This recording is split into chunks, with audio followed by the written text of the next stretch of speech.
Pay scale নিয়ে ঘোষিত ও সম্ভাব্য কর্মসূচি আপাতত না দিতে অনুরোধ প্রধান উপদেষ্টার। বিস্তারিত ভিডিওতে। ব্রেকিং নিউজ, পে স্কেল নিয়ে কর্মসূচি না দিতে 7 সদস্য কর্মচারী প্রতিনিধিকে যমুনায় ডেকেছেন প্রধান উপদেষ্টা।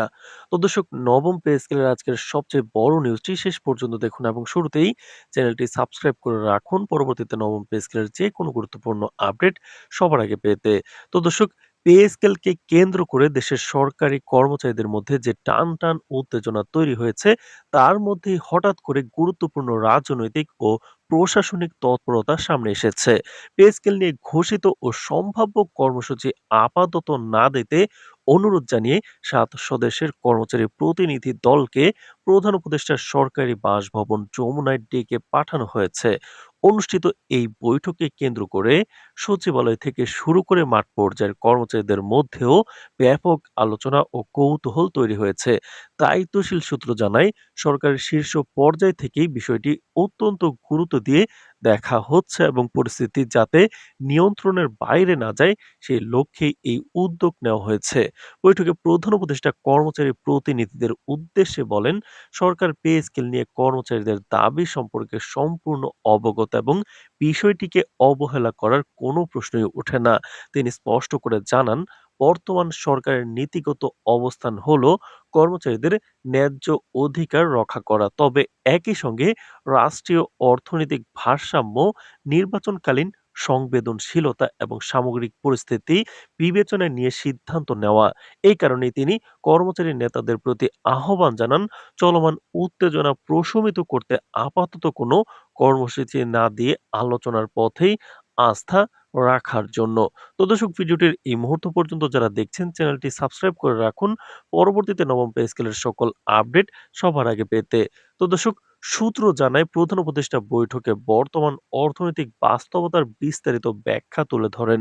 বৈশ্বিক অর্থনৈতিক চাপ, ডলারের সংকট, রাজস্ব আদায় ঘাটতি এবং সরকারি ব্যয়ের সীমাবদ্ধতার কথা তুলে ধরে তিনি বলেন, পে স্কেল বাস্তবায়ন একটি বড় আর্থিক সিদ্ধান্ত যা একদিনে বা আবেগের বশে নেওয়া সম্ভব নয়। তবে একই সঙ্গে তিনি আশ্বাস দেন, পে কমিশনের সুপারিশ পাওয়ার পর তা দীর্ঘদিন ফেলে রাখা হবে না এবং কর্মচারীদের স্বার্থের বিষয়টি সর্বোচ্চ গুরুত্ব দিয়েই সিদ্ধান্ত নেওয়া হবে। কর্মচারী প্রতিনিধি দলের সদস্যরা বৈঠকে তাদের অবস্থান তুলে ধরে বলেন, দীর্ঘদিন ধরে পে স্কেল নিয়ে অনিশ্চয়তা চলতে থাকায় কর্মচারীদের মধ্যে হতাশা চরমে পৌঁছেছে। দ্রব্যমূল্যের ঊর্ধ্বগতি, বাড়ি ভাড়া, শিক্ষা ও চিকিৎসা ব্যয়ের চাপের কারণে বর্তমান বেতন কাঠামো দিয়ে পরিবার চালানো অনেকের পক্ষেই কঠিন হয়ে পড়েছে।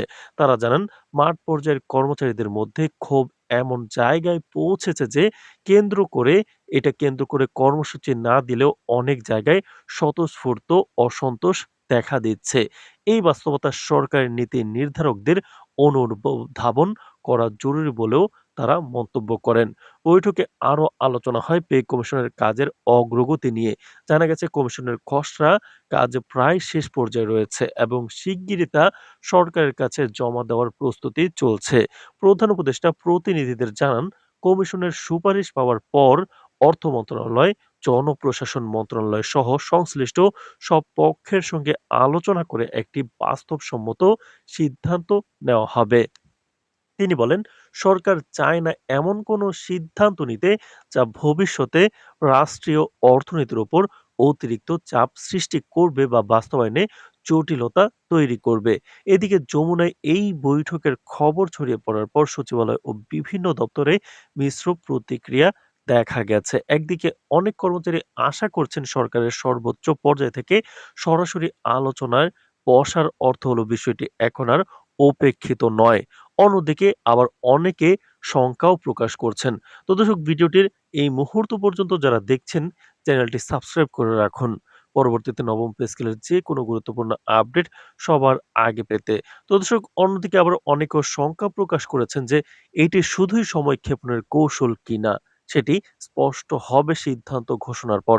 সামাজিক যোগাযোগ মাধ্যমেও এ নিয়ে তীব্র আলোচনা চলছে, যেখানে কেউ সরকারের উদ্যোগকে স্বাগত জানাচ্ছেন, আবার কেউ নির্দিষ্ট সময়সীমা ছাড়া আশ্বাসে আস্থা রাখতে নারাজ। রাজনৈতিক বিশ্লেষকরা মনে করছেন, পে স্কেল ইস্যু এখন আর শুধু প্রশাসনিক বিষয় নয়, এটি একটি রাজনৈতিক ও সামাজিক ইস্যুতেও পরিণত হয়েছে। নির্বাচনের আগে সরকারি কর্মচারীদের অসন্তোষ সরকার কোনোভাবেই উপেক্ষা করতে চায় না। সে কারণেই কর্মসূচিতে ঠেকাতে সরকারি সংলাপের পথ বেছে নেওয়া হয়েছে। বিশ্লেষকদের মতে এই আলোচনার সফলতা নির্ভর করবে সরকারের পরবর্তী ঘোষণার উপর, বিশেষ করে পে স্কেল বাস্তবায়নের সম্ভাব্য সময়সূচি ও রূপরেখা কিভাবে উপস্থাপন করা হয় তার উপর। সব মিলিয়ে পে স্কেল নিয়ে কর্মচারী প্রতিনিধিদের যমুনায় ডেকে নেওয়া বৈঠক পরিস্থিতিকে সাময়িকভাবে হলেও শান্ত করার ইঙ্গিত দিচ্ছে। তবে মাঠ পর্যায়ের কর্মচারীদের প্রত্যাশা এখন একটাই, আলোচনার পর দ্রুত দৃশ্যমান সিদ্ধান্ত। কর্মসূচি আপাতত স্থগিত থাকলেও চূড়ান্ত ঘোষণা না এলে এই ইস্যু যে আবার উত্তপ্ত হয়ে উঠতে পারে সে আশঙ্কা উড়িয়ে দিচ্ছেন না সংশ্লিষ্টরা। তাছাড়া আগামী ১৯ তারিখ কিন্তু মহা একটি কর্মসূচি হতে পারে। তো দর্শক, সেই সকল আপডেট জানাবো। আমাদের চ্যানেলটি সাবস্ক্রাইব করে রাখুন। নবম পে স্কেলের সকল আপডেট সবার আগে পেতে আজ এ পর্যন্তই। ধন্যবাদ।